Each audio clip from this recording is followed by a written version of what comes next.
Welcome to the first Podcast Club podcast debate. My name is Suraj Bendi, and I'm with my co-host Colin Bausley. And today, Kevin Lechner and Shivum Ganesh are going to debate one another. So the rules for this debate are be civil, respect each other's ideas, and keep it professional. We do not want a screaming match. So the procedure will be 2 minutes each per question for each of you to talk, and then 2 minutes for you to discuss between yourselves mutually. We have 15 questions on 9 different topics. So we're going to go ahead and begin.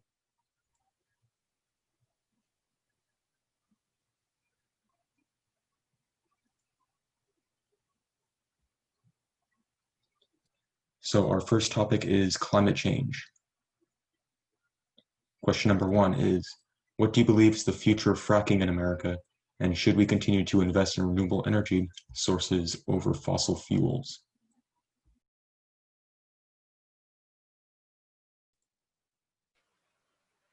Shivum Ganesh, please go ahead. Your 2 minutes Okay. starts now. So fracking is fracking or hydraulic fracturing is basically where you I'm not completely sure on the specifics, but it's where you drill into the ground for oil. Not maybe completely accurate, but it's basically getting oil. And it does have a lot of environmental impact, not talking about climate change, but just talking about its impact on its surrounding environments, which is why America has a lot of protected areas for it where it can't happen. So the future of fracking, well, I mean, oil is, other fossil fuels like coal are on the decline, but oil is still up there. However, with climate change, eventually, a lot of people are going to start realizing its impacts, and oil will probably eventually become less of a important resource, especially since we're making a lot of innovations in renewable energy. Like nuclear power is a good alternative, and that creates a lot of jobs as well. And it's becoming big right now. So I think fracking will eventually decline, but I do believe that the government should have some say in what energy is used, because just to ensure that there's a smooth transition to renewable energy, which will eventually happen. And yes, we should invest. Well, I would say that You have 30 seconds left. government. Okay, and yes, I would say that we should invest in renewable energy sources and promote them as opposed to fossil fuels for our long term. Kevin, your 2 minutes starts now. So fracking is an extremely beneficial system of getting gas and oil up from the ground. It's one of the greenest ways to actually harvest fossil fuels because of its safety and also its relative safety in comparison to other methods, and also its ability to actually capture methane as it escapes from the ground due to the if there's proper management of the way they actually put the water in. And so if they correctly manage the fracking fluids, they can prevent extreme environmental harm and actually benefit the environment. A lot of fracking actually takes place below the groundwater layer, making it an extremely safe version, because a lot of complaints about fracking are its ability to taint groundwater. But when it takes place below the groundwater, gravity keeps all the dirty fracking water that they're using down, keeping the groundwater reserve safe, which makes it possible to be put on in many areas where in areas closer to homes and such, where safety needs to be taken place because of those homes and those livelihoods, and they will not be destroyed by the fracking process, because fracking is extremely efficient, and its capturing of the greenhouse gases makes it a very positive way for the future of gathering energy. Fracking will also help us transition away from dirtier fossil fuels, because natural gas, which is a 30 main product seconds of left. fracking, is a lot more is a lot cleaner than something like coal, which produces soot and a lot more of the dirty pollutants that get into our atmosphere. So fracking should be kept in America, we should keep pushing for fracking, and while we should eventually transfer away from from fossil fuels, we cannot do too dramatic of a shift or risk losing our energy sector and our jobs. Your 2 minutes are up. You both have 2 minutes to discuss with each other. Okay, well, I'm not disagreeing that fracking there should be a smooth transition to renewable energy. That's for sure. But fracking, I don't think it should really be promoted because there are a lot of environmental impacts that are Like, negative, like uh groundwater, like just water contamination in general, I because just explained why that does not happen. but it does because there's scientific evidence of that. And then there's also just like general air pollution, which happens because there's scientific So evidence of that. if fracking is done correctly, it should be below groundwater, and so it can't contaminate, and it actually captures Groundwater methane contamination gases. is documented, though. It happens because of fracking. Just Where? because Can you it's been show me? documented. I mean, I can't. It's a debate, so I don't think I can just like pull up like a random source because it's like a debate. I would have to like look it up. Okay, well, I can pull up a source. The EPA actually shows that fracking is one of the safest ways to get things, and it is one of the most efficient ways. And if done properly, it will save the way the environment. It'll save the groundwater and the air pollution. Okay, but the problem is, I mean, well, EPA is a government organization, not like an independent body. But other than that, it's just been documented and been proven that it does happen with fracking. So there you go. And then there's also methane leakage, which is another thing. Maybe it doesn't happen. We're not completely sure about it, but that's just another thing to keep in mind. Okay, I think we Also, shouldn't deal in there's hypotheticals or things without sources. So okay, I'm not fine. sure I'm inclined to 30 agree with you. seconds added to the debate. Well, okay. So, well, there's also seismic activity. That's another thing that does result in fracking. That's not like a super like long-term issue, but that's another thing to keep in mind. I mean, that's I kind of straying agree, away but from the main question, but I agree that fracking does cause seismic activity. However, in comparison to other forms of harvesting energy sources, that is a minor setback. That the free market will produce a better way of fracking uh, without getting seismic activity. that's fine. But this is the main problem with fracking is that it is harvesting fossil fuels. Like natural gas is a fossil fuel, meaning Time like is up. I'm not. That's not a direct thing of fracking, but like Time is that's up. not okay. Well, Your time natural has gas. expired. We will be moving on to the next question. Okay, so should the federal and or state governments impose stricter regulations on practices that contribute to climate change, such as the use Wait, of, why did that say gun control? because Suraj made a mistake. Okay, nice. So, should the federal and or state governments impose stricter regulations on practices that contribute to climate change, such as the use of disposable plastic utensils or pollution through gas emissions? Shivum Ganesh, you have 2 minutes. Go ahead. Well, yes, because all of these things do heavily affect like greenhouse gas emissions and such. Like plastics in general, like they have to be uh you know put in the landfills, and those can be and just the pollution from landfills is immense. And so I think that the governments, at least at the local level, should push for reform to incentivize companies and such to transition to like more environmentally friendly methods such as compost and other things like that.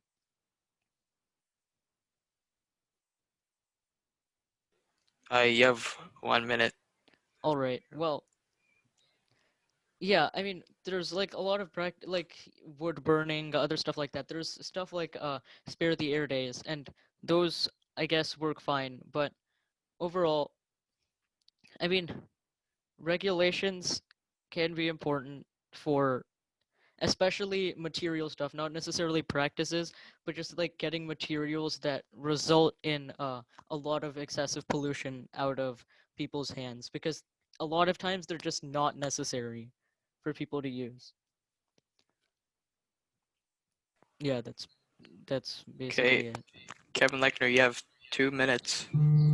So one of the huge problems of governments imposing strict regulations is the outcomes on small businesses. So take Santa Barbara's plastic straw initiative, which banned plastic straws completely. That drove so many small businesses out because paper straws are wildly more expensive than plastic straws, despite plastic straws only accounting for 0.0001% of Santa Barbara's trash. And then of that 0.001%, less than 1% of it ended up actually in the ocean and in a polluting environment. The rest actually ended up properly handled in a landfill. So, with all of that in mind, the government still pushed harder and they still said you have to have paper straws, even though it was driving small businesses completely into debt and then eventually out of business. We're hurting our economics by trying to impose these governmental regulations. And as long as we handle our trash properly, we can start to move towards a better and more safer thing. But as soon as we start imposing government regulations, we start to lose we start to lose our economic prosperity because there are things that are more expensive, like paper straws instead of plastic straws. In terms of and that's basically like a microcosm because you can display that across the board. You've seen it. That's Santa Barbara was the biggest example, but there are other places like some like in Los Angeles, some individual like there was an individual mandate of some restaurants requiring paper straws, and a lot of those restaurants went out of business because of how expensive they are. 30 seconds left. Pollution through gas emissions, we need to start cutting back on those. And America has been extremely successful. After we left the Paris Climate Accords, we were the country that went down the most in CO2 and methane emissions because of our free market, because we can make things cheaper and better here.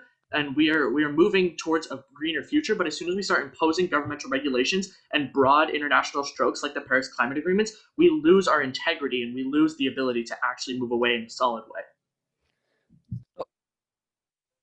Okay, well, to take your Okay, last your 2 minutes are up. to take Both your of you can last point discuss into for account, 2 minutes now. if you take the overall various statistics of emissions and such for most of the countries, the U.S. is behind in uh, reducing their total emissions like to 1990 levels, which is the goal of the Paris Climate Accords, to not let the global temperature get above 2 degrees Celsius.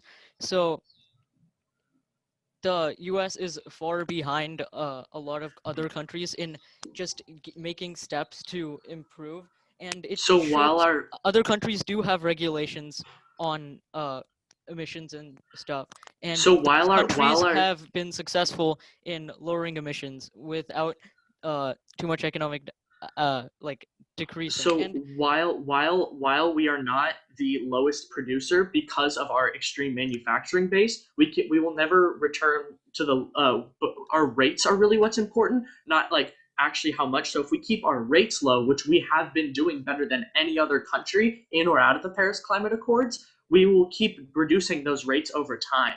So we don't actually because you can only measure by rate, because if you measure by actually like how many parts per million you're putting in, that's an unfair thing. And so the only way you can do that is per capita or by rate. And by rate, we are doing amazingly well in comparison to every other country in the Paris Climate Accords.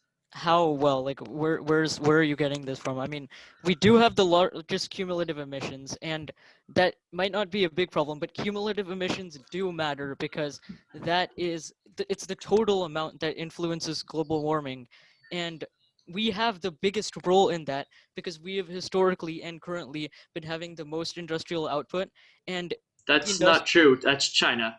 That's China by far. They produce so historically much more over than us. time.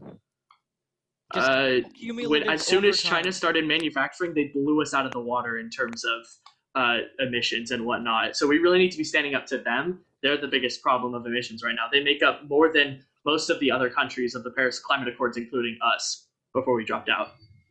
Yeah, but cumulative emissions again do matter. And while But America Yes, is from not the fuel main consumption, problem. from fuel consumption, China is the most. You can't blame other countries From without emissions, though. focusing on your countries, because But our we're country doing is the well. second. Our emissions are lowering. Our rates are lowering. Okay, Over That time, we they doesn't will went, get matter. lower. guys. Every We went emission 30 rate seconds might be over. lowering, We are but we need stopping to the do dis. it for We're scientists just say we're that we need to stopping the. dude. We're just Suraj, please stopping stop the talking. Time discussion. has expired. Oh my god. Okay, so we are going to move on to our next topic, which is gun control. Our first question is, should consumers be required to undergo a universal background check or even licensing process before being able to purchase a firearm? Kevin Lechner, you have 2 minutes. So I'd like to start off that consumers already have to undergo a universal background check according to the Brady Handgun Violence Prevention Act, a law passed in Congress in 1993. So that's one of the common misconceptions about gun ownage is that you do have to pass a universal background check. Every single person who buys a gun in the country has to pack that. That is one of the strictest background checks ever in existence for a private citizen. It's stricter than Social Security. You have to go through extreme hoops to buy a gun because it's an extremely important thing, and the government does not take it lightly. So in terms of licensing, gun licenses are interesting because of the background check. Most of them don't require another one to get a license, but some states don't require a license. But once you've passed that background check, you should be able to own a gun because guns are so extremely helpful in keeping uh, in keeping private citizens safe. So there were about 40,000 gun deaths every year. About half those are suicides. And if you look at the number of gun deaths that are crimes and deaths that are stopped by guns every year, according to the CDC, that number is from 600,000 to 2.5 million. That is a huge net win for gun owners because we can keep ourselves safe if you are owning if you 30 are seconds owning left.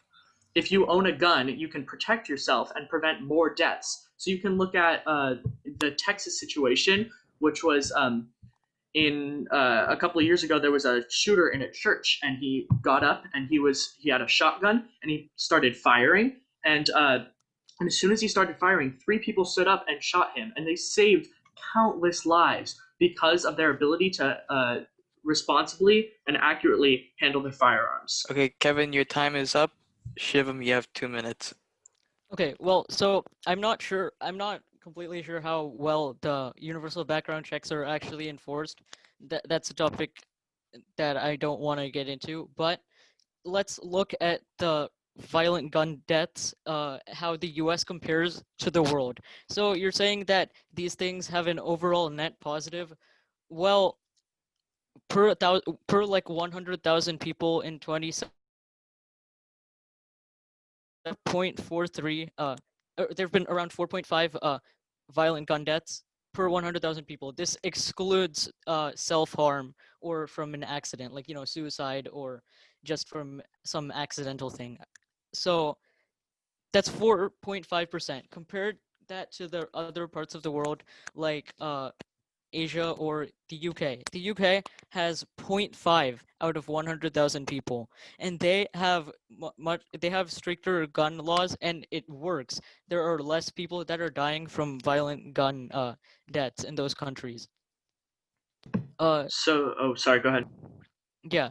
So that's like a very key statistic. And the other thing is that it's true that there's a Second Amendment. However, in other countries, the stricter laws for guns, the society. Like maybe some people use their guns responsibly, but you can't say that for everyone. Someone can pass a universal background check and still, Shivum, you have 20 use seconds. the gun in a negative way. That's not like something that's impossible. But the fact is that 4.5, that's like 10 times more than most developed countries in the world. Okay, Shivum, your time is up. Both of you now have 2 minutes to each other. So going back to one of the points you made, just because there is a hypothetical situation of somebody passing a background check and then going and using their gun irresponsibly doesn't mean we can take it away from the responsible citizens, because they will use their guns responsibly to stop bad guys. And if bad guys were to have guns and good guys were not to have guns, there would be a lot more of a problem. So if we can I just ask really quickly, there's still a huge problem compared to every other country.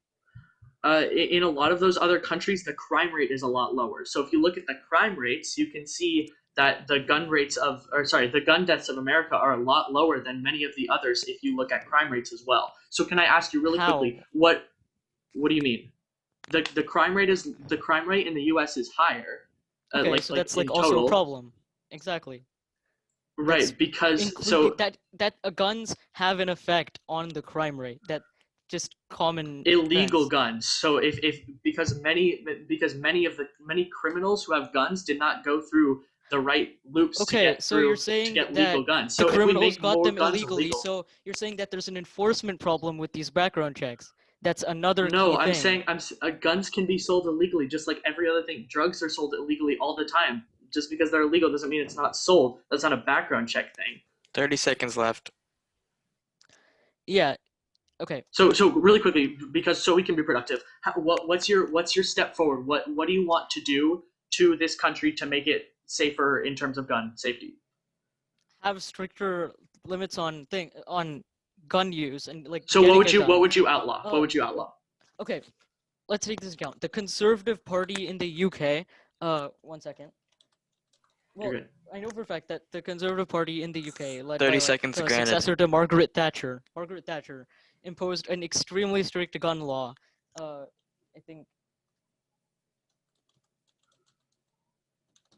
I think I know where you're going. The illegal buying rate of guns soared, and so did the murder rate after that. So I'm not sure you want to continue this point. That's obviously what's going to happen when you ban something. But the fact right, because criminals got their hands on guns, fact, and then the murder rate went up too. The fact is that the murder rate, the violent okay, gun death guys, rate your is time super is low up. in that area Your compared time to is the up. United States. It was higher. Your time has expired. Sorry. Okay, now Sina is going to bring up some facts. So basically, the universal background check was passed in 1994. However, it only is about guns that are sold like legally through gun dealers and stuff. But around 80% of all firearms are acquired for criminal reasons. Obviously, are through private and unlicensed sellers. So it has no kind of safety mechanism. Those private sellers still have to put people through this background check, or they're selling their guns illegally. And if something's already illegal, we can't impose more laws to make it more illegal. So, like I said, this background. I'm not the one debating you, but the background check actually is only kind of related to, again, legal like store gun laws. So the private sellers have loopholes that they can jump around because the wording that's true too. Like there's always like these loopholes that happen. The NRA lobbies specifically for these things to happen. Yeah. The NRA lobbies so there's no government, so the government cannot overstep their bounds. Unfortunately, the debate time has elapsed. We are now discussing. What they've done is not had a positive impact. We are now discussing fact They checks. have even more radical views Shivum, than Ganesh, we do. and we're Kevin moving Lechner, on to the next please stop. question.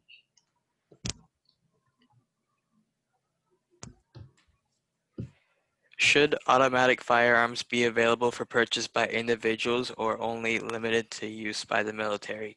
Kevin Lechner, you have 2 minutes. So first we should define our terms. So a semi-automatic rifle, something like an AR-15, is not a military-grade weapon and is legal. A fully automatic weapon, like an AK-47, is illegal and should stay illegal. This one shouldn't be super controversial. I think we'll do pretty well here. I can yield the rest of my time.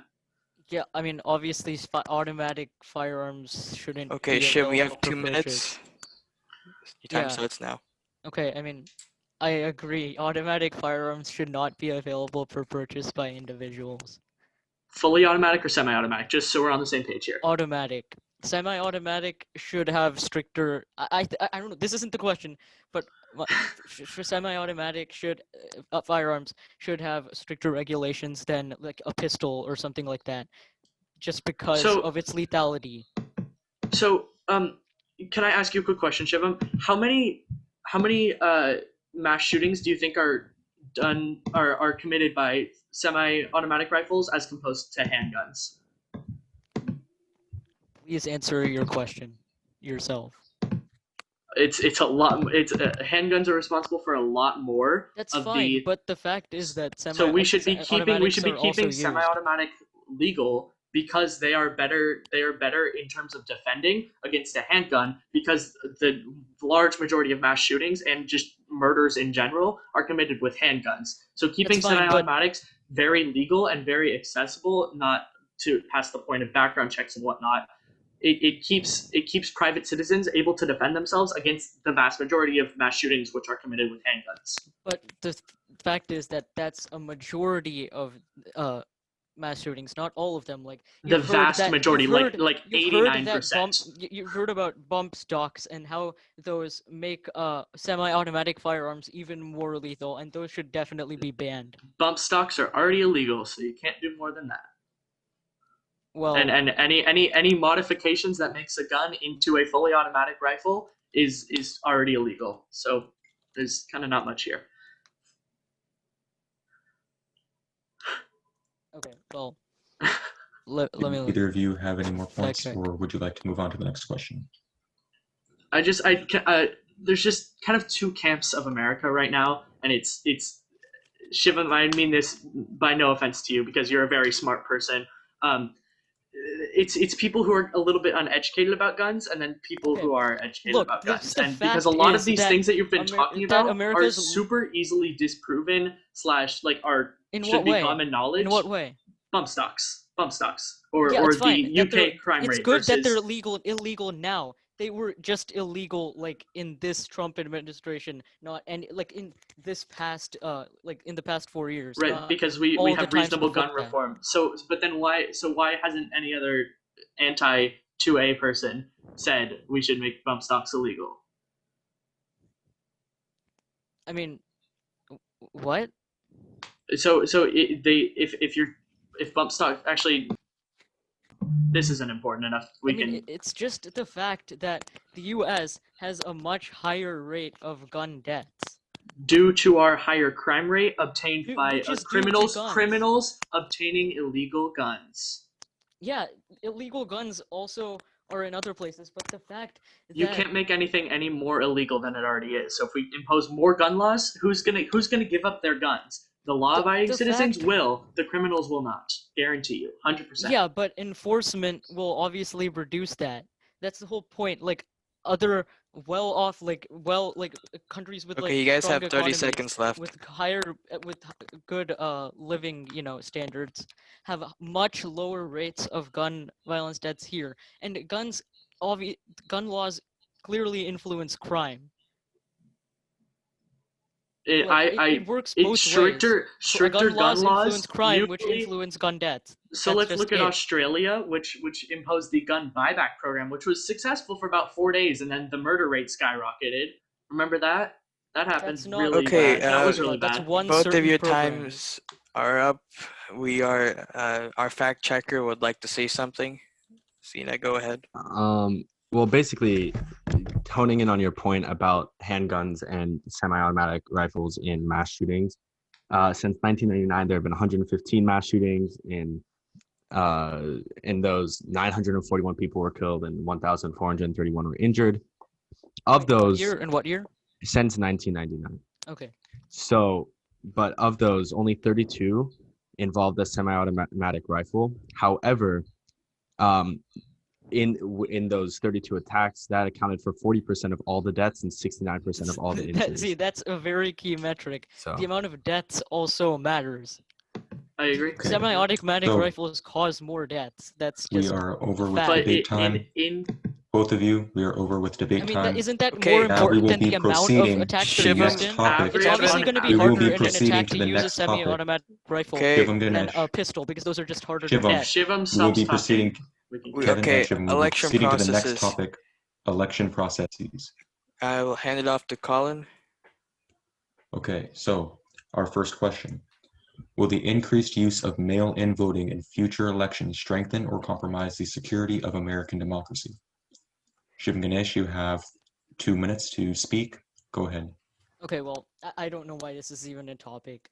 Mail-in voting has been used in states for the past, I'm not sure how many years, but for a while. Colorado pretty much only uses mail-in voting, and they voted for Republicans a lot. It's not like that causes like Democrats to get like some sort of like voting monopoly based on their like use. Like mail-in voting, our election system, how they are enforced, is one of the best in the world. I mean, probably, I don't know if it's the best. You can't really say it specifically like that, but it's used here, and it's clearly one of the best in the world. Like, United States is known for having strong election systems, and this hasn't been a controversy on either side until our president made it one, like a couple of months ago. There aren't large-scale voting fraud due to mail-in voting. That is just a fact. I yield my time. I mean, there's nothing really more to say there. Okay, Kevin, Kevin, your you 2 have minutes 2 starts minutes. now. So again, I'd like to define our terms. So mail-in voting is a good system. Unsolicited mail-in voting, which happened this year, which was the Where? How? controversy. Unsolicited mail-in voting happened all over the country. That was the controversy. Mail-in voting is fine. It's unsolicited mail-in voting because mail-in voting gives voting to everyone on the voter registration list. So, according to excuse me, according to the sorry, I lost my source, but I'll find it in a second. So many dead people voted this election. It's kind of It's magical, actually. not So true.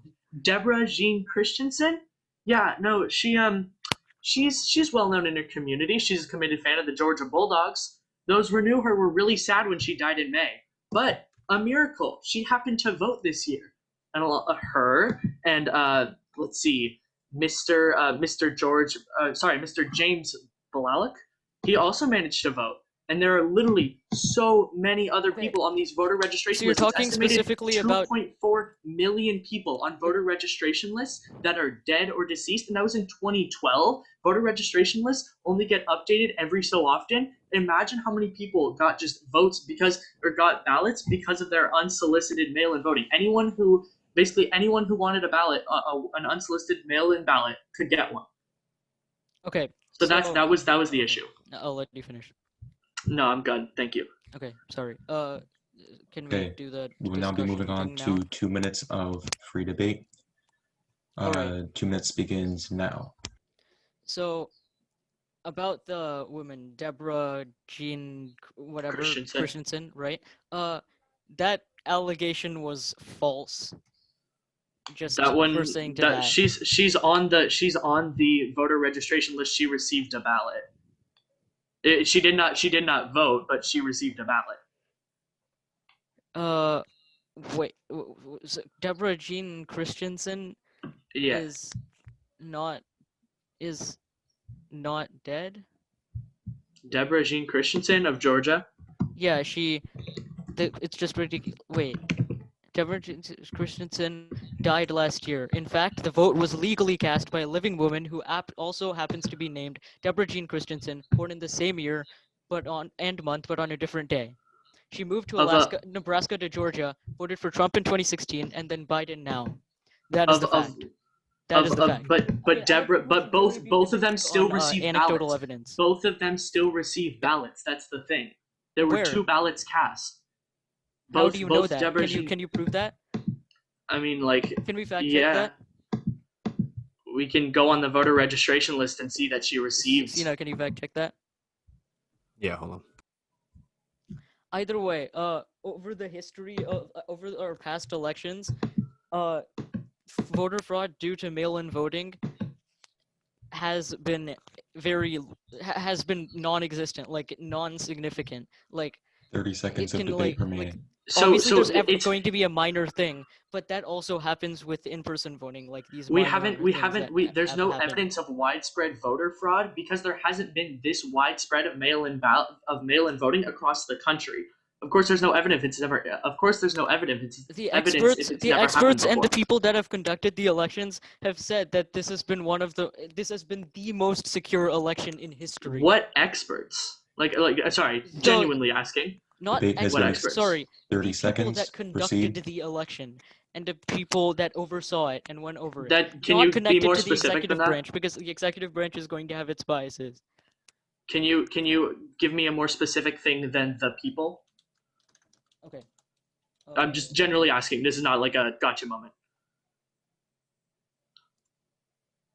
Joint And statement debate from for that question is the over. joint statement from the Elections Infrastructure Government Coordinating Council, blah blah blah. You CISA.gov. And when was that? There when is was no that? Our debate November time 12th, is 2020. over. There We is will be no moving evidence to our that next any question. voting system deleted or We lost will be votes, moving changed to votes, our or next was in question. any way Shivum. compromised. That's a completely different Could I issue. That's fact the check? Okay, Dominion our fact software. checker has something to real Theodore say. would like to fact check. Any So, voting system.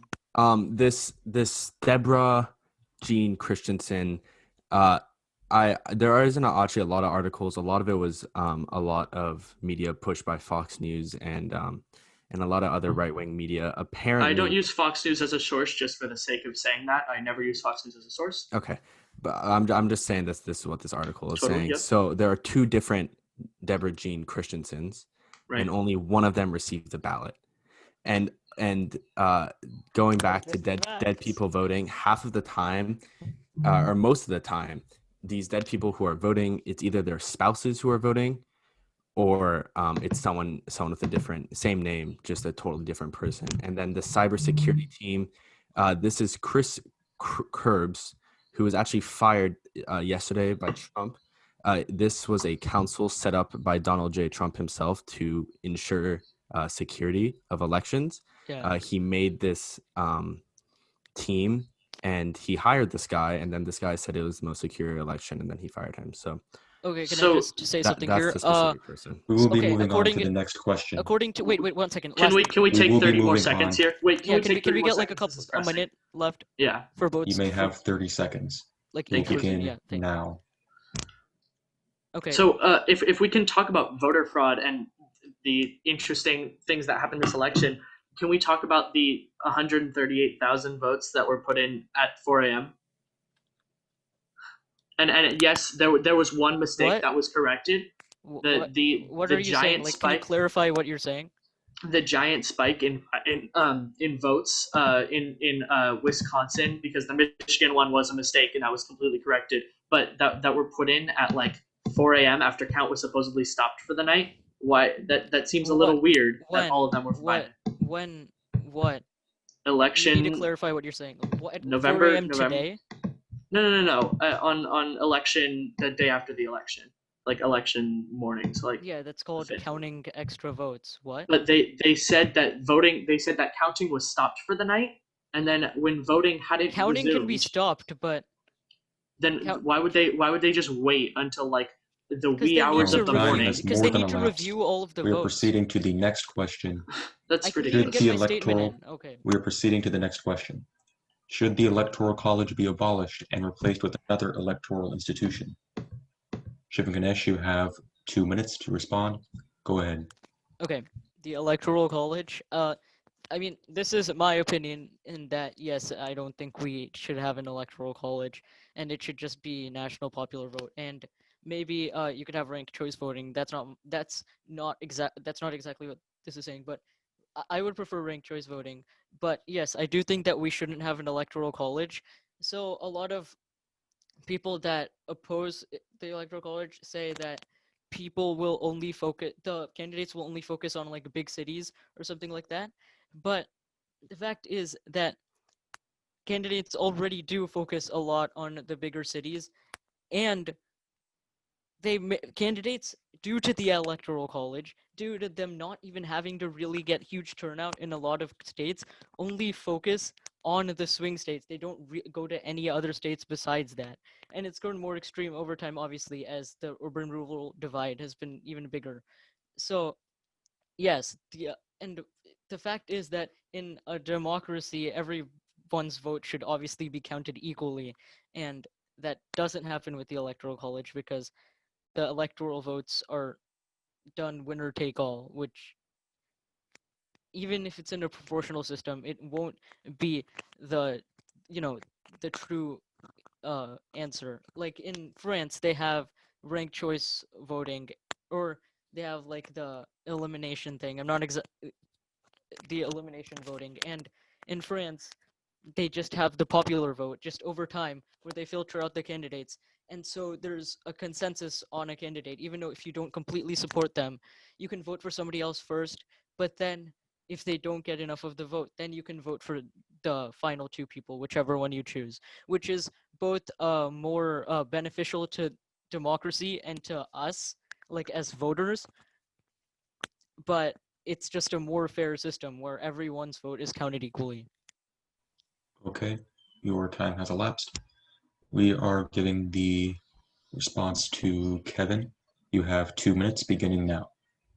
Awesome. So one of the biggest things about the Electoral College is it keeps big cities from running the country. So, and specifically big cities in big states. So if we move to a purely popular vote for president, California and New York would literally control so much of the vote.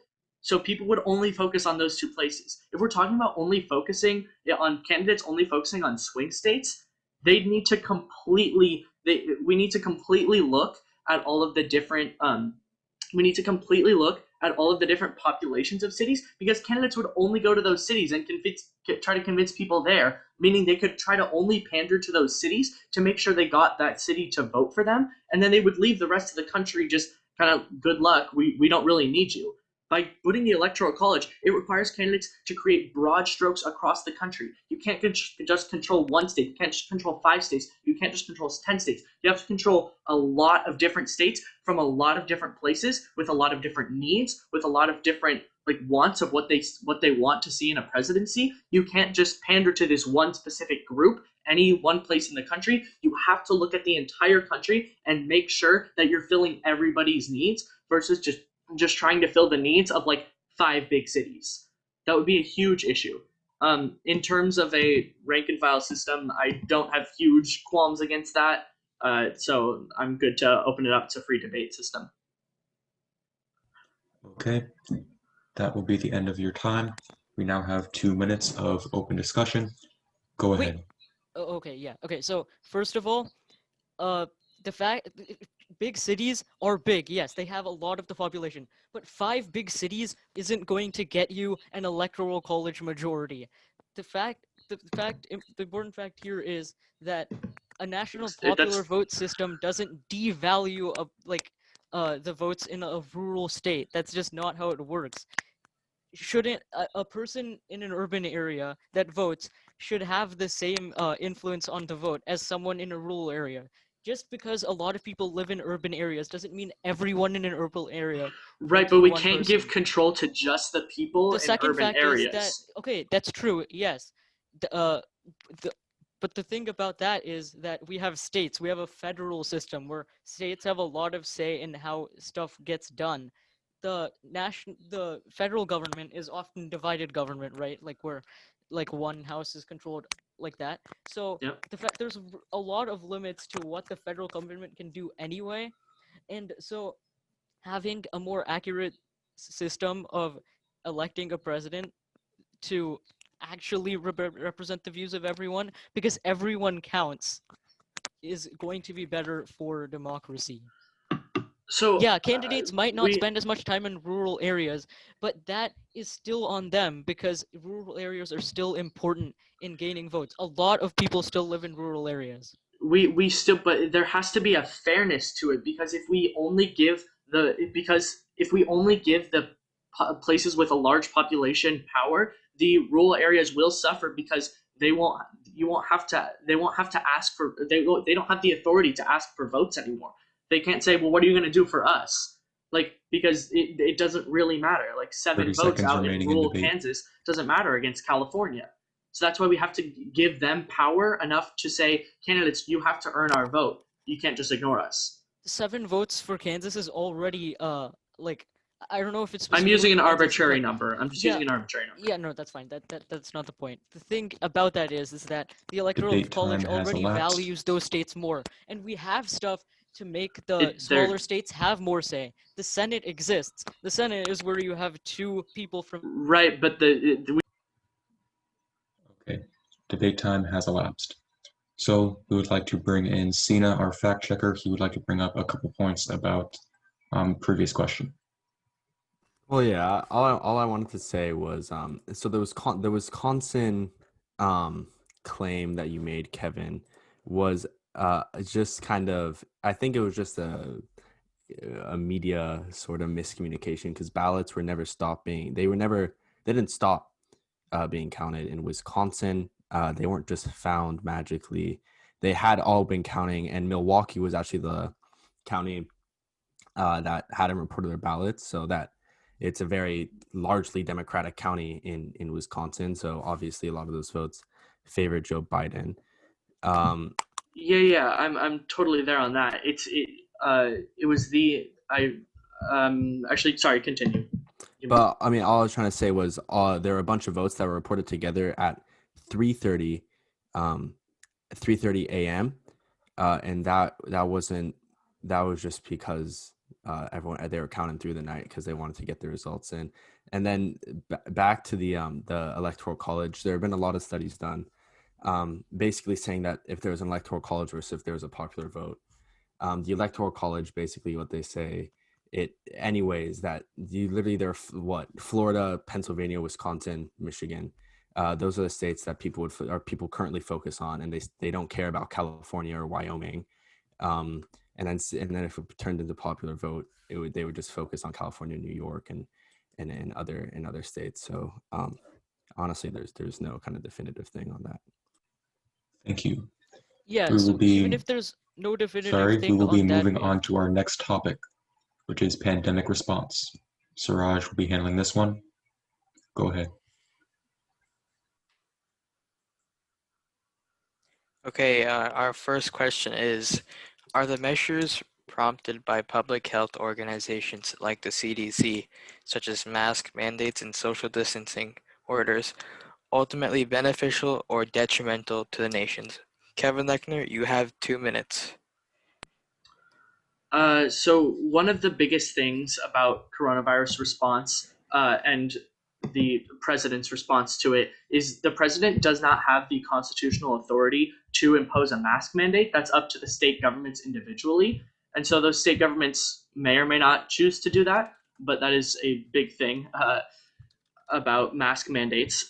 In terms of actually the how effective the masks are, in studies conducted by Cambridge University, and basically they show that masks fail in a lot of studies because people don't wear them correctly, or they reuse them, or they kind of touch their face with them and just don't maintain proper mask please protocol. fact check that. Go ahead. And then also the new CDC study, which was they said that of coronavirus patients, they said over 75, I think is the number, percent of the people reported of always wearing the masks, and then 6% said they never wear the masks, and this is of like coronavirus patients across the country, and so. It seems like masks are an interesting way because we're not actually using them properly, and so they fail. Dr. Fauci even said there's a clip of him on April 3rd saying he went on air and said there is no reason for the American public to be wearing masks if you are not sick. Did this magically change? Like, we were in the height of a coronavirus lockdown. What changed? In terms of lockdowns are terrible. Pretty much every major thing, like the CDC and the World Health Organization, has said lockdowns are more detrimental than they are helpful. We should open the country. I'm good on that.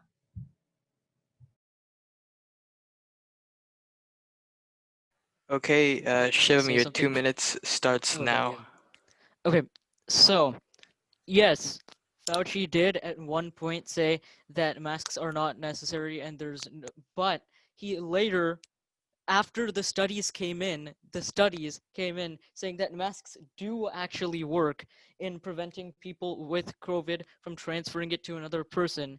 He encouraged them to be used. The problem is that the president has a lot of say and has a lot of influence on the American people. And the fact, again, we're going with the fact that masks do work because they do. They do, according to facts, they do.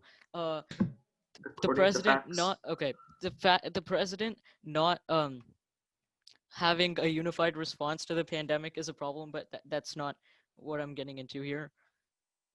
Masks do work. That's the one thing I really want to hammer in, and that wearing masks does reduce the pandemic like spreading.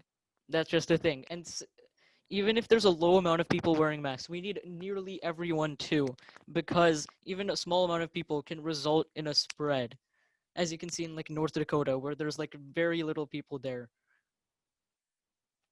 And due to that motorcycle rally, the COVID spread throughout the entire Midwest.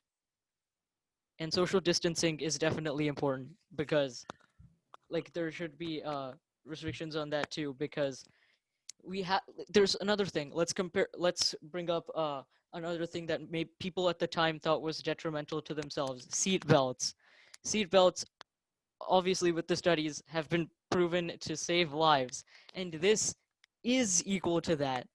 That you have to sacrifice some of your liberty for public safety and for the greater good. That's just historically what's Okay, been done in the Shivam, United States. your time is up. You both have open discussion now. So all you've said is because facts, because they do work. I'm They do. providing literal studies by the CDC and the World Health Organization and Cambridge University, a highly respected medical journal, saying they do not work. Okay. So you can't just say because facts. Okay. And in terms of Fauci saying, he said with the studies in mind that have been published, like he's the first one to know of these studies. The CDC He made a bad call. The CDC experimental and epidemiological data support community masking to reduce the spread of SARS-CoV-2. The prevention benefit of masking is derived from the combination of source control and personal protection for the mask wearer. That is what the CDC has said. So when was that November published? 10th. Updated November 10th? Updated Okay. November 10th. That's like last week, I think. Yeah. So let me just ask you a question. Why are we finding opposite studies here? Because clearly there's a disparity somewhere. Where? Okay. From this study here, let's see. Or how about the CDC study Columbia. that shows that people wearing masks are still getting COVID by like an extreme amount. So from Columbia, there was a thing saying they might provide some benefit, but what's out there isn't conclusive. That was written in January 24th, 2020. I don't know. I didn't reference that study, so I did not. What about was it with masks, face coverings, and PPE? Okay.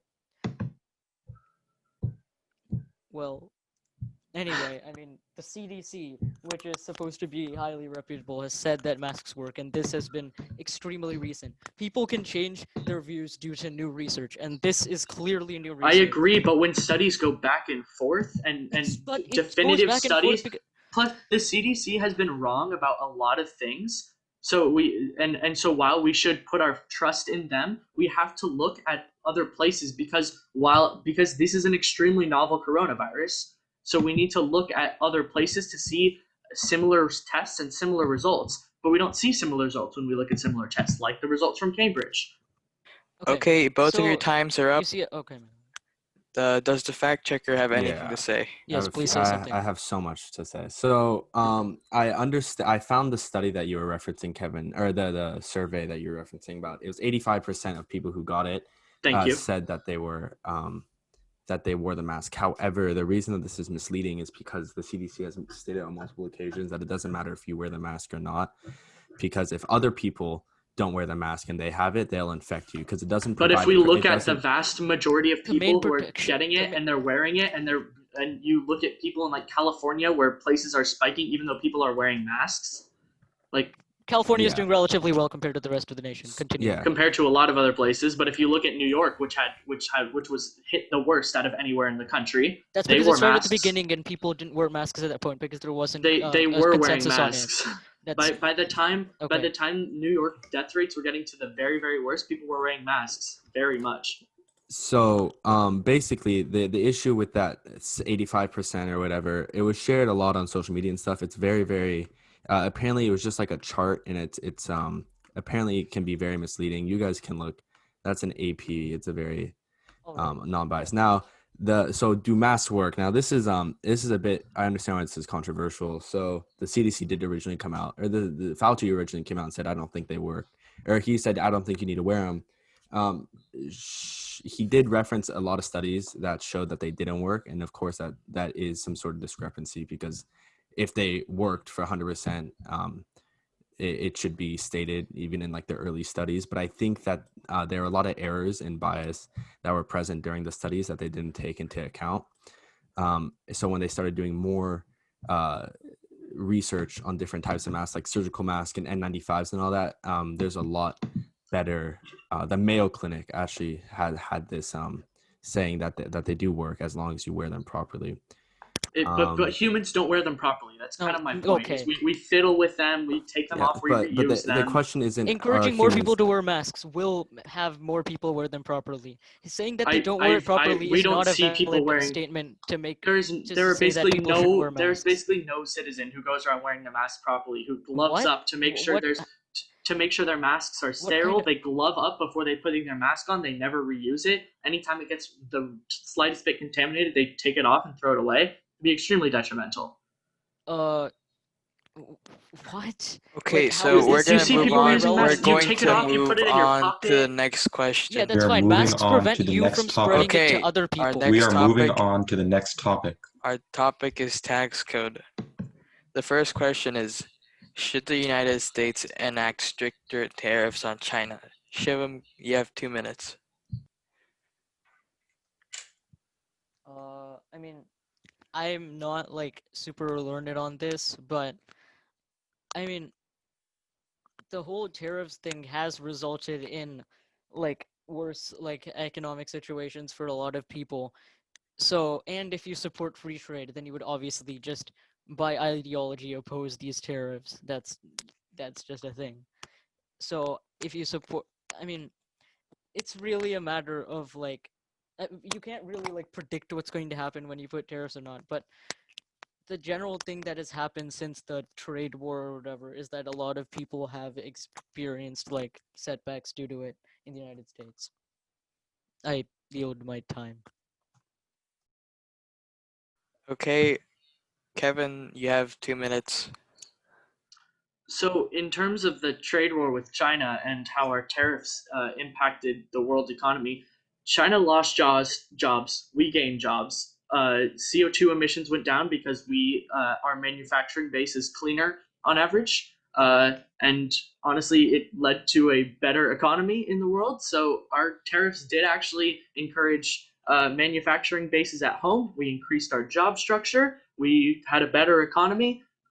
We should keep getting these tariffs. I don't know how much stricter they need to be, but this was a net win for the US and the world economy because, as we see, the world economy has been going up in the recent years since we've imposed the tariffs.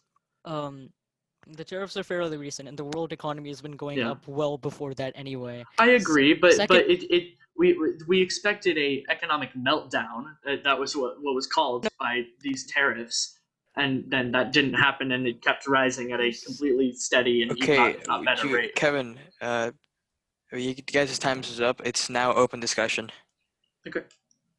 Okay, well, so according to Brookings Institution, American firms and consumers paid the vast majority of the cost of Trump's tariffs. American firms and consumers. They paid a so lot of money it- because it- tariffs make things more expensive until the free market can catch up and we can make those things. We can bring our manufacturing back home, and then once that caught up, it returned to normal. Like I totally respect your opinion on your point on that. That's a perfectly good point. But then it returned to normalcy.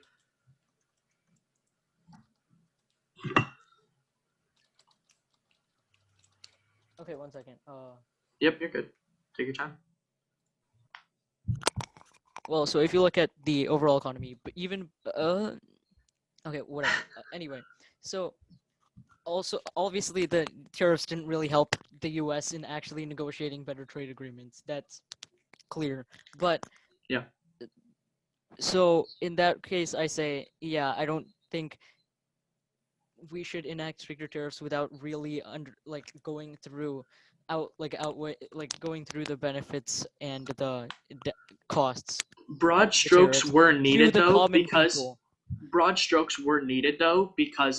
because of I China's just don't think the increasing tariffs were manufacturing base. necessary in the first place. The fact I is that the things that have the main reasons why China has taken a lot of the manufacturing have happened a long time ago, and there's not really anything to combat. Tariffs won't combat that successfully. Well, it did. That's exactly what it did. Doesn't Our 30 but seconds left. manufacturing our base has economy grown doesn't. extremely. Jobs have increased by millions, Yeah, but and the fact is full that the time jobs, not Midwest, just which was part time gigs. the fact is that the Midwest, which was the main center of economy, has continued to be in downfall, and that's not seeing any improvement. In downfall because we have stricter labor practices here. But then Oh my God. once we can catch up to yeah, we Okay, very much do have we're stricter labor moving on practices. to No, That's the no, why I'm it's not next so talking great in about. I'm question. China. not Fact referencing check. that, obviously. I have a fact check. Okay. So, talking about the economy in terms of the tariffs, it said that the revenue in billions went up $79 billion basically for the United States. However, they are estimated to reduce long-run GDP by 0.23%, wages by 0.15%, and employment by 179,000 full-time jobs. And then apparently he threatened in additional tariffs, which would basically reduce GDP by 0.24%, wages by 0.17%, and employment by 184,000 full-time So jobs. those can I respond to that? Is that okay? I'm not debating you, but You have 15 seconds to respond. Thank you. So those once we bring it's true that those would happen if we didn't bring manufacturing back to America. But then but since we've been outsourcing so much to China because it was cheaper there, now that we can bring it back because we've caught up and we're able to make goods Where have we faster caught up? and better and cheaper, with those our economic Your time our has economic elapsed. lift will be better. Thank you for your points. We will be moving on to the next question. Can I not say anything? You may have 15 seconds if you want. Okay, Beginning now. just looking at the U.S. economic growth since 1950, GDP change percent over in every quarter. During Obama's thing, it obviously fluctuated due to the recession, but during Trump's, the economic growth has generally, per quarter, has generally been less. Okay. Not We will significantly now less, be but moving less. on to the next question. Okay, so do the income tax brackets need to be recognized specifically with regards to the extremely wealthy? Kevin, you have 2 minutes.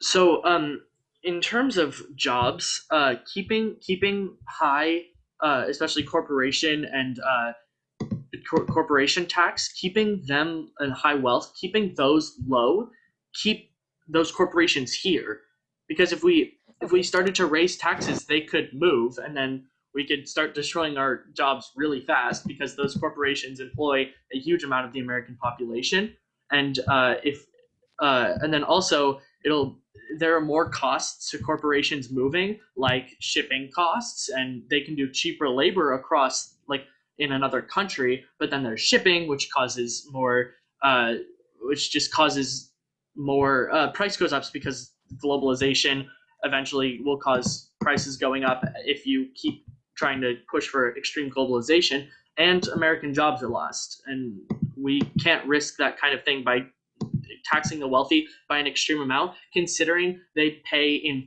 true amount, not just by rate, but in true amount, they pay 99% of the taxes of the highest tax bracket pays 99% of the taxes of America. Okay. I yield my time.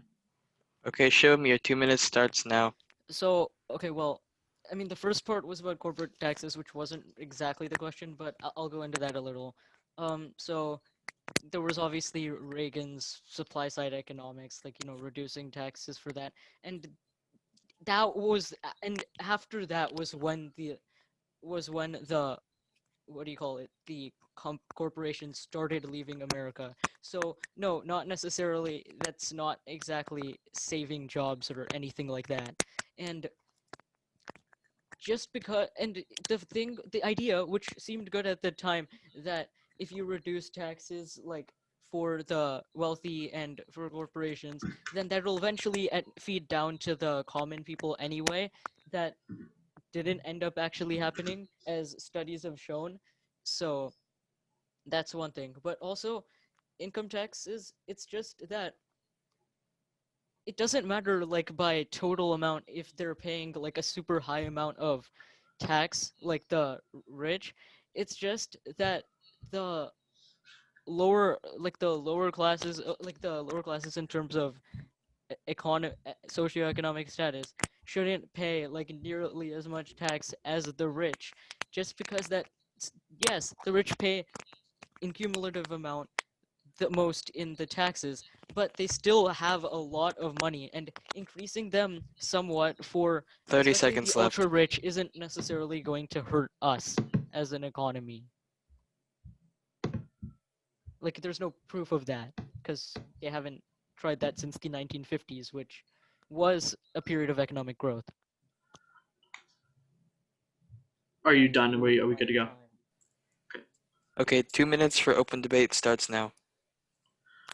So in terms of taxing the extremely rich, those rich people, one of the biggest misconceptions, and I'm sure you understand this, is like Jeff Bezos doesn't own, like, he is worth, his net worth is some $400 billion, but he doesn't have $400 billion just in cash sitting around. A lot of that is invested in That's Amazon not his stock. income, that it's net Right, worth. exactly. I'm not saying that. Right. So, but the thing is, if we start to tax those people, we can't just base it off of their wealth, their net worth, and I'm not because saying we they're base it off of their network. I'm saying we base it off of their income.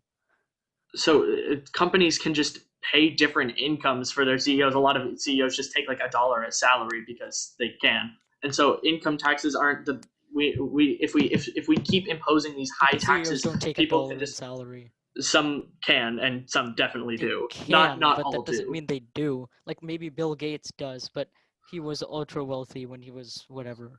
Right. So, but if we just keep imposing these taxes, people will find loopholes. But if we keep them at a reasonable amount, people will actually pay them because they see the benefits of paying these taxes. But if we try to Well, skyrocket these, people will just move away. And eventually, if people move away, and or if at all, and taxes keep getting raised, we'll have to, the government spending will go up. We'll have to get those taxes from somewhere, and eventually, if rich people stop paying those taxes, the poor people have to pay those taxes, and that'll hurt everyone. Well, so the main reason that people moved away was not due to, like, in the main moving away was during the 80s and 90s, when a lot of the jobs left to China, partly due to Right. China, but also due to us. And that was a period of lowering taxes, not increasing taxes. So your point in practice isn't Because necessarily America's valid. economy is not that was not the same as it is now. We have a much more robust Okay, economy. both your That's time is up. Your I have time a is fact up. check. Does the fact checker have anything to say? Yeah. So the top 1% of people paid only 38.5% of all income taxes in the United States, while the bottom 90% paid 29% of all income taxes. But your study is showing this half of taxpayers. That's the thing I was referencing. I'm sorry if I misspoke. That's my bad. what? The thing that Cena just put out. Oh, okay. Yeah, So, sorry, that was my bad. I referenced, or I misspoke. I'm sorry. all right, and the CEOs do take $1 salaries, but it's more to actually, like, for wages of their employees. I'm not sure. I'm looking for it, but I'm not sure about the tax loopholes. But I'm pretty sure, because they're a corporation and they have to pay. Well, people kind take of tax different. loopholes all the time, and we saw Yeah. that with Donald Trump's tax returns, as he wrote off hairstyling because of and- his TV show. Yeah, and Yeah. there's no studies have shown that increasing taxes will increase the price of goods. That's a common misconception, and also the Yeah, fact that's about not Jeff true. Bezos not being truly worth. I heard he makes like $80,000. I think $80,000 is his salary, and it would cause hyperinflation if he pulled all his stocks and all that. So yeah, that's true. We can't tax Yeah. Jeff So Bezos. if we tax, that seems pretty simple. If we tax things, it will cause inflation, and so prices will go up for things. That's what happens when you tax, and that's not necessarily always a Jeff bad thing. Bezos' income isn't only his salary. Okay, we will be moving on to our next I mean, topic. there's like stocks and Which is- whatnot. We can move on. We're good. Our next topic is foreign relations. Okay. The question asking for this topic is, what is the future of America's relationship with foreign powers such as China and Russia? And should the United States prioritize its relationships with its traditional allies, such as fellow NATO? Shivum, Ganesh, you have 2 minutes. Okay. So, well, our future should be built continuing with the Western project with our NATO members. I just think that, like, with our current administration, the leader of it is just a bit too not not like enough, doesn't have enough criticism against authoritarian regimes like China or Russia and like North Korea. We shouldn't be cozying up with them. We should be like like not supporting them in like any way. Like their regimes have like had negative impacts on their citizens. Like it's not good to like talk about like Kim like foreign leaders in like a positive way, like openly like that, while also going to NATO and maybe being criticized by the members, which is perfectly fine, but then also like heavily criticizing them and like withdrawing from a lot of their programs, which are essential. Our alliances are essential to promoting like our project and what we want to do, and have just like just like liberal democracy in all of these places, and not have authoritarian regimes. We need to have like a unified front against places like Russia and China and North Korea. 30 seconds. Oh, okay. Yeah, sorry. I thought you said my time was done. Sorry.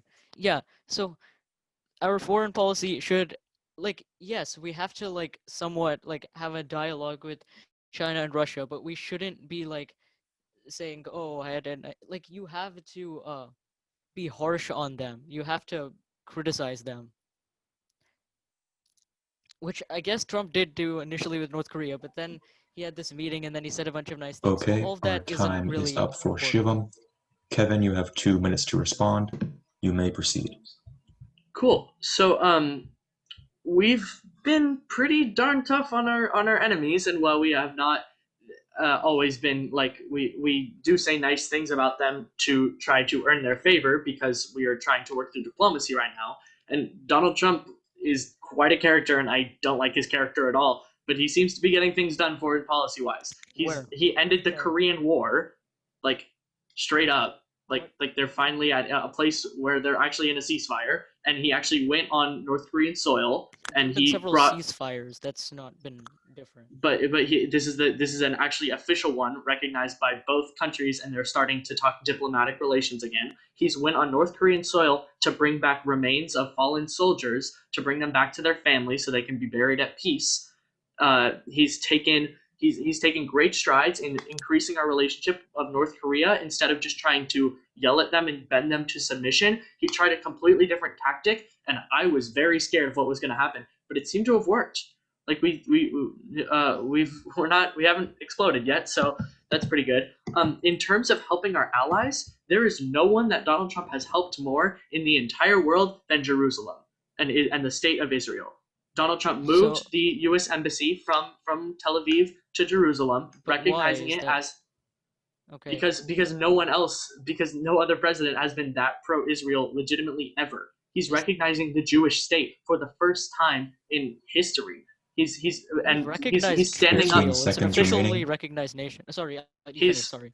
He's standing up to Palestine, an extremely bad place right now, and making sure that they don't gain control of Israel. So keeping an actual like democracy and fair Kevin, your and time is up. prosperous country We are now alive. moving to a 2-minute open discussion. You may both proceed starting now. Can I just finish really quickly with the Abraham Accords established the first Middle East peace deal in decades, and that was an amazing accomplishment, and more countries will sign on soon. I'm good.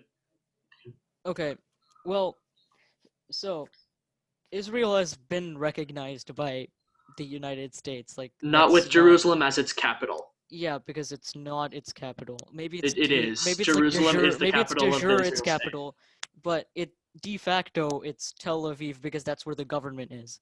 But Right, but anyway, that's where the Israel is recognized. Palestine has been negatively impacted directly by Israel.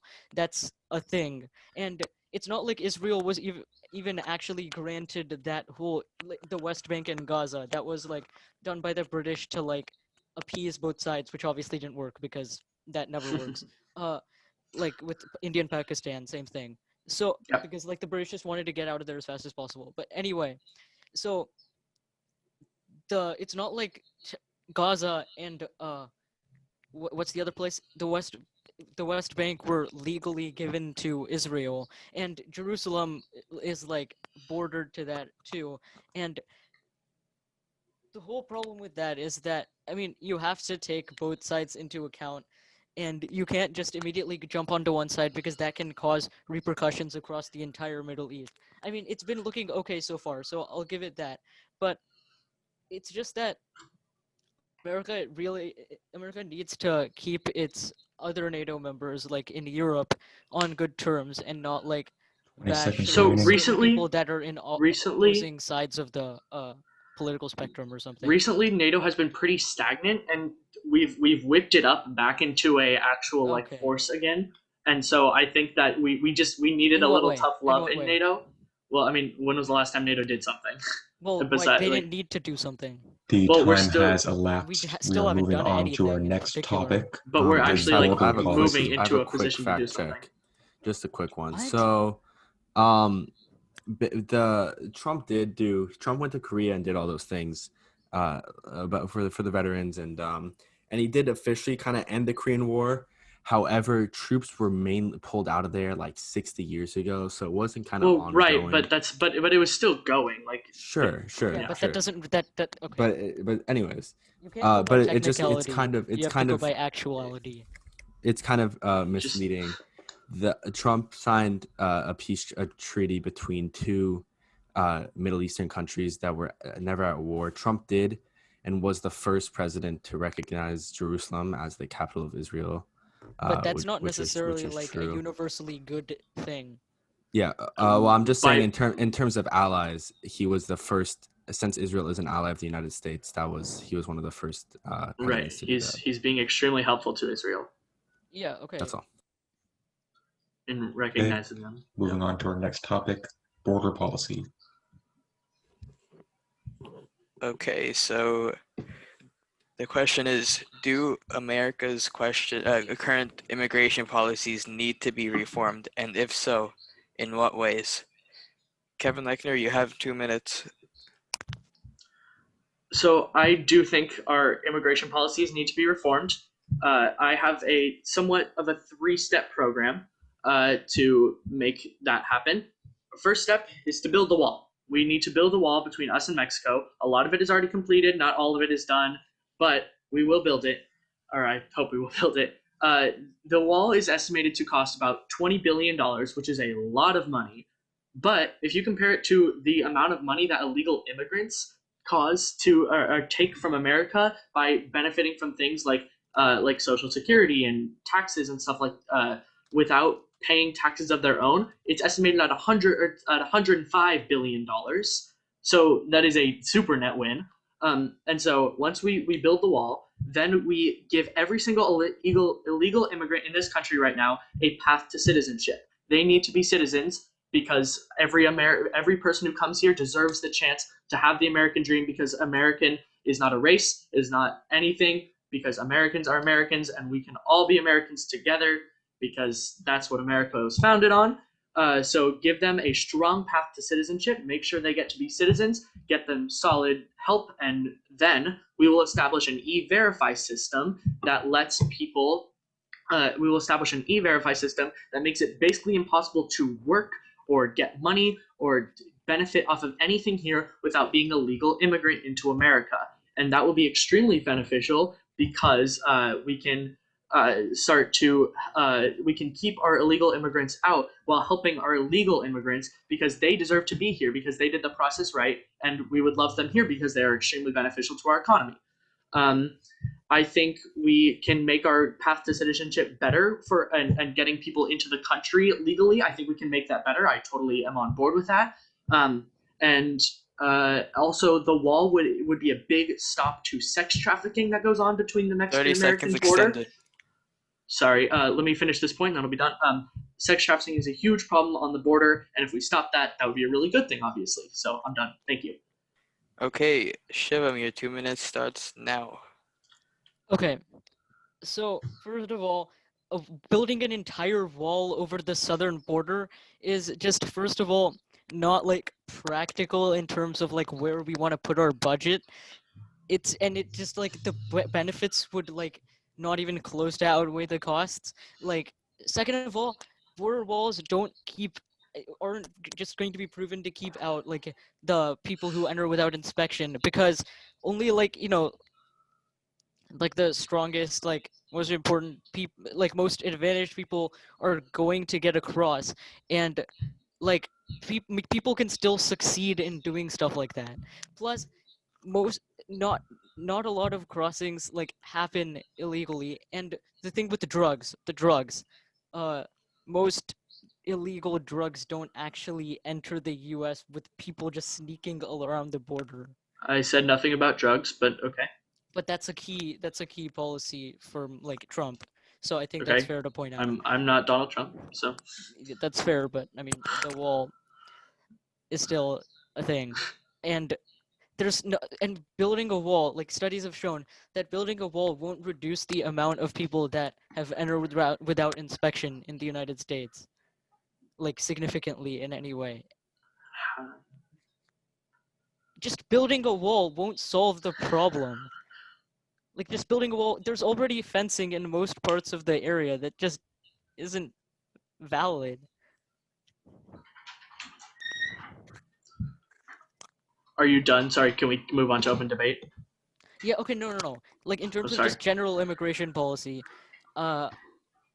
yes, I think that we do need a certain level of enforcement on the border. That's Okay, Shivum, fair. your time has ended. It's Okay. open debate now. So in terms of how many illegal immigrants come over, yes, there are a lot of illegal immigrants that come over from our weak border because we do not have a good system in place right now. The fence is terrible. There are holes all over it. I mean, and you can climb over it even with barbed Okay, you wire can on climb top. over a wall. That's not. Yeah, but it's a lot harder to climb over a wall, and there we can Why? also It's station just- people instead of having to station people at random intervals. We can station people at the top of the wall, and it's a lot easier to see than trying to see over all the hills and dunes of the Mexican-American border. Okay, Like that'd be a pretty simple solve. Well, okay, so first of all, a wall, just in general, would obviously negatively impact our relationship with Mexico, which is, again, an important ally. Like, we have a free trade agreement with them. That's important to know. And But we're building not trying to keep them out. We're Yes, trying that's to keep exactly what it's about.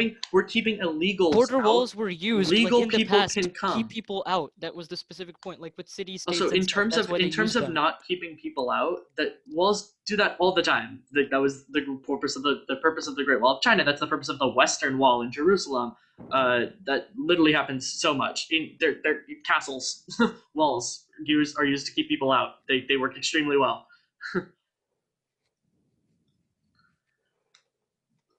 And I mean, if you wanna, 30 seconds left. it's better to just like have support for the people that come in, and like, yeah, you can have like background checks, but building a wall is just not going to help our overall relationship with anyone. And again, See, you're not walls giving don't you're work. giving really anecdotal stuff right now. Like walls don't work and this isn't going They to help don't. It's anything. been like But I'm giving you studied. statistics.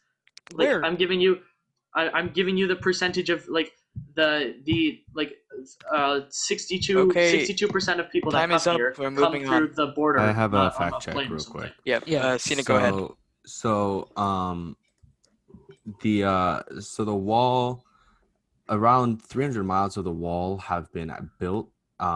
However, only 5 miles of it is actually like new wall. So 300 is basically like we're repairing the fence, I guess. Making it stronger, but yeah. There was a study done in the mid 2000s. There was a wall built in the Yuma sector, and after they built the wall, they saw a decrease in border kind of hopping by around 90%. So that in turn would prove the wall is effective. But that's a very small population, so you can there could be issues with that, but that's the study that I found. Okay, thank you. Cool. We'll now be moving on to the next topic of race relations.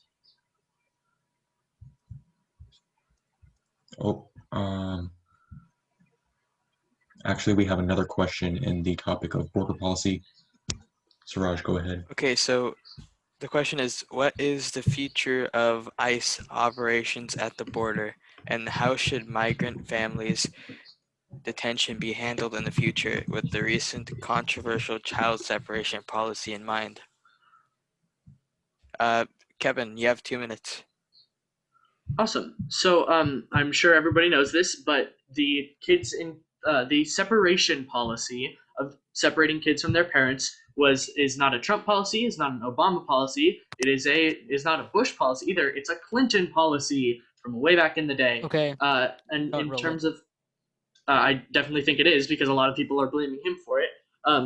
And also, Kids in Cages was built by Obama. They were called temporary holding places, and every single photo you see online of kids being held in cages at the Mexican-American border is from the Obama administration. The big viral one that was the kid, and it's really not every disgusting image. and sad. Yeah, every image.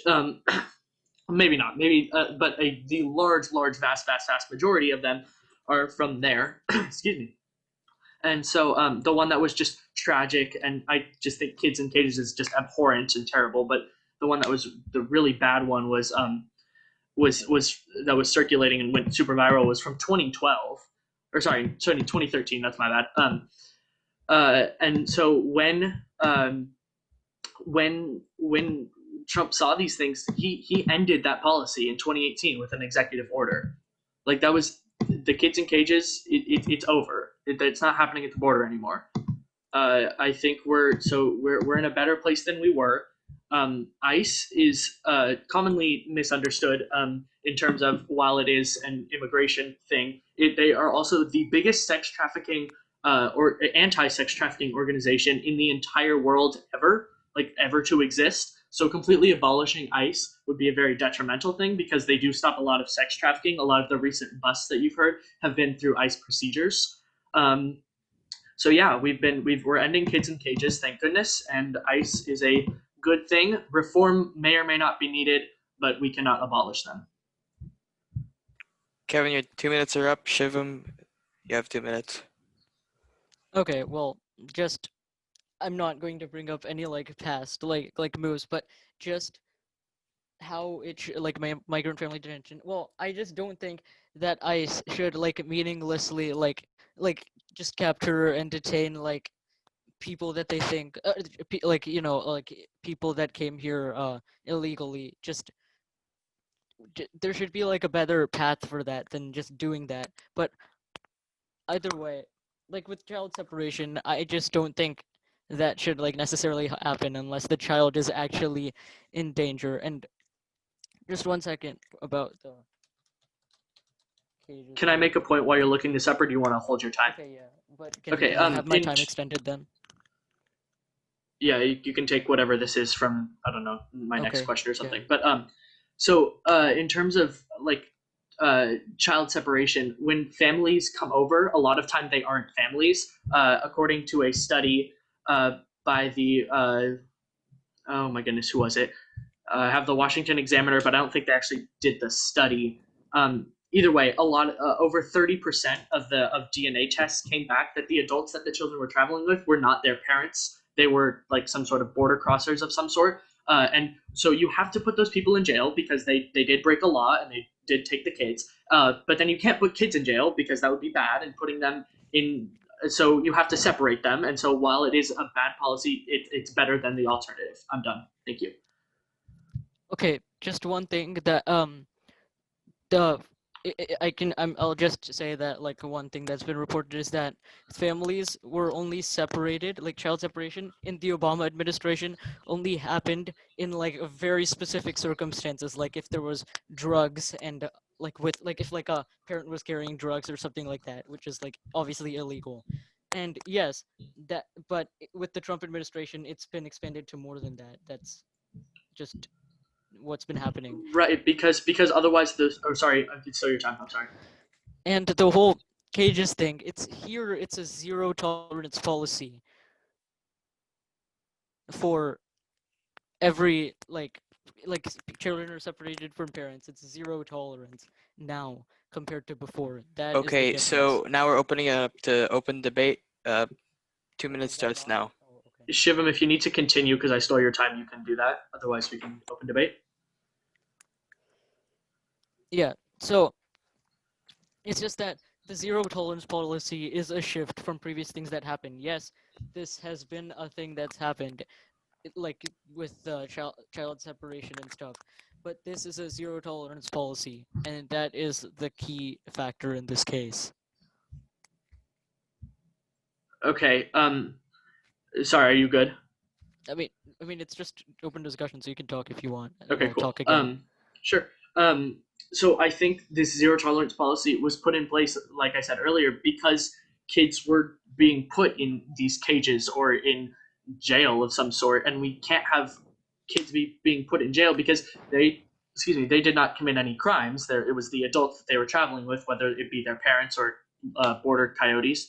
And so trying to put these kids in any sort of thing besides like free holding centers because their parents are in jail, and it's hard to reunite them because a lot of times when people are doing like they do like catch and release type programs, the adults come back for the first court case and then they don't come back for the second one, and the second one's the more important one because that shows they've established themselves in the US and then they can stay as legal immigrants. And so there's a lot of policies of and there's a lot of issues with adults not coming back, and that's why governmental programs have failed a lot of times. Yeah.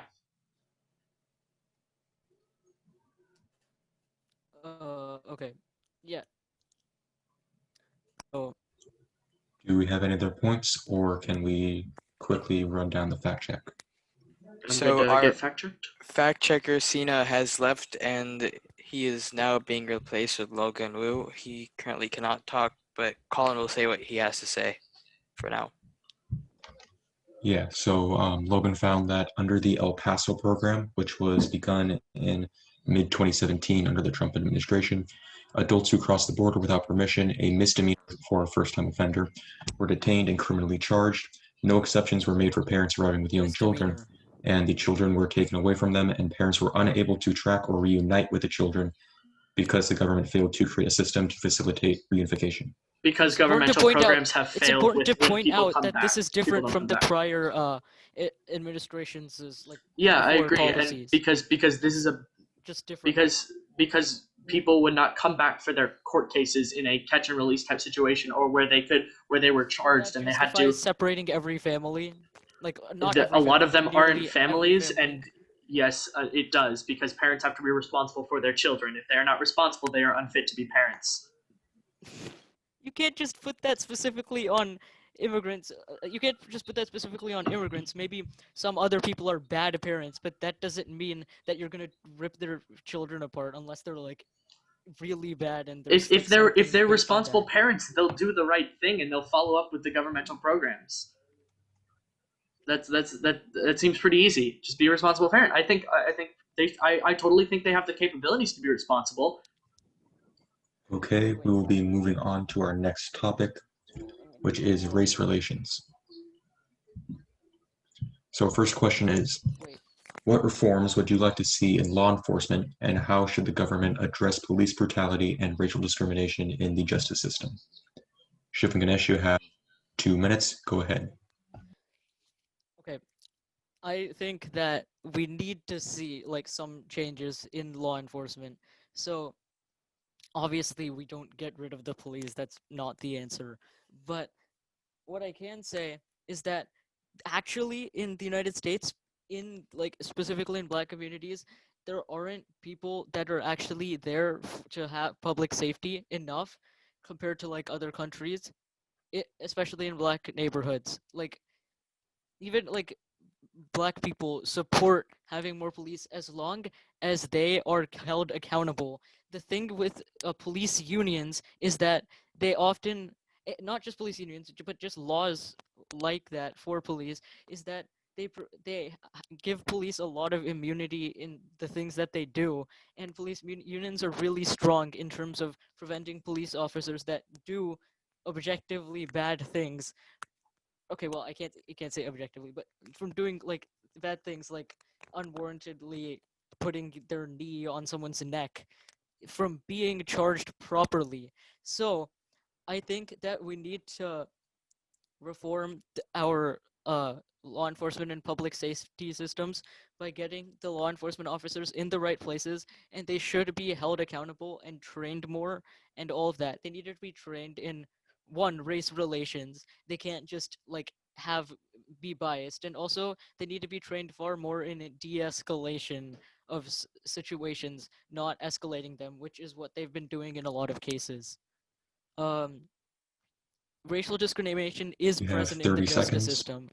It is present. Not that doesn't mean all cops are doing it, but cops that do that need to be held accountable for their actions. I'm not saying that, and like they should also be working with mental health experts and mental health people that can assist them in doing whatever they need to execute. Like there is a difference between someone like getting a person like a cop like chasing someone that's been doing violent crime or stuff like that, or separate from a mental health issue. And those things need to be dealt with in different ways. Like cops need to be trained in different ways for executing those different kinds of situations that they're going Okay, to be in. your time is up. Now, Kevin, you have 2 minutes beginning now. Yeah, we agree on a lot of stuff here. That's great. I agree that police unions are a huge problem. They both hurt the police and the communities they serve. Police unions should be highly pulled back, or some of them should be completely The dissolved. only thing they should do is like with money maybe, but that's it. Yeah, exactly. I love that we agree on that. That's um, in terms of like uh, getting police to de-escalate situations. That is quite an interesting thing. So to name a specific example, one of the recent or this was not a recent incident, but it's been brought to light especially recently, was Miles Hall here in Walnut Creek. And so he was having a mental health episode, and he was shot by police. And so there's a couple issues, or there's a couple details missing in this story. So one of the main things is, a lot of people know this, but the family had been working with the Walnut Creek Police Department because he's had mental health episodes before, and they were called to de-escalate the situation, and they did their jobs very well. Another couple things was police did try to de-escalate the situation in a couple ways. They tased him. They used force. They like tried to tackle him and hold him to the ground. Unfortunately, he got up with a crowbar-like object. I'm not exactly sure what it was, and he was running at the police. And so the police took out their guns and fired rubber bullets. They did not fire real bullets, and they used them properly. They ricocheted them off the ground, and Miles was hit in the leg. 3 days later, he died in the hospital of complications with the injury. So he was not that was an effective way for police to de-escalate the situation without using their actual bullets and real guns. and he should not have died. It's a tragedy, but it's not the police officer's fault. It's nobody's fault because he just died because of medical complications. He wasn't like shot and killed on the All scene. right, just just to point something out, scientists have found that like with rubber bullets in particular, they're regarded as non-lethal or less than lethal methods of By force. the way, open discussion time has officially opened up, Okay, that's so fine. go This is ahead. basically Cool, what we're thank doing you. anyway. Yep. So scientific evidence and reports have demonstrated that. So basically, a rubber bullet like is to like limit the ability to penetrate skin, but that doesn't actually happen according to scientists. That 300 out of 2,000 injuries resulted in permanent disabilities. Seeing as neighborhoods and schools are nearly as segregated today as they were during the Civil Rights Movement, what can be done to desegregate American society? Shivum, you have 2 minutes. Uh, well, I mean, so we like in the 50s and stuff, they had to like they had to integrate schools, right? Because of the segregation that was going on. So that led to like better overall test scores and stuff, which is pretty like important like as for the society as a whole. Like having more integration is better.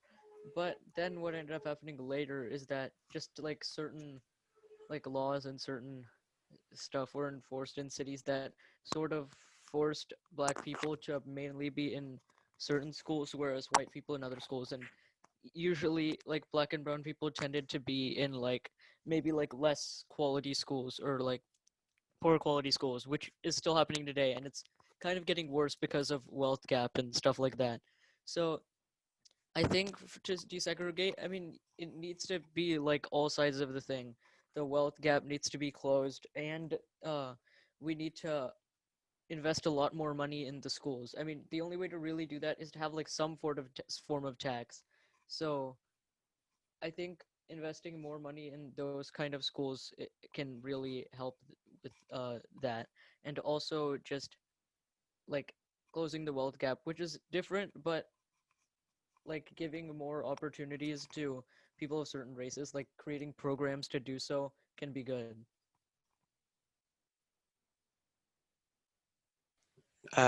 Is that all? Yeah. Okay, Kevin, your 2 minutes starts now.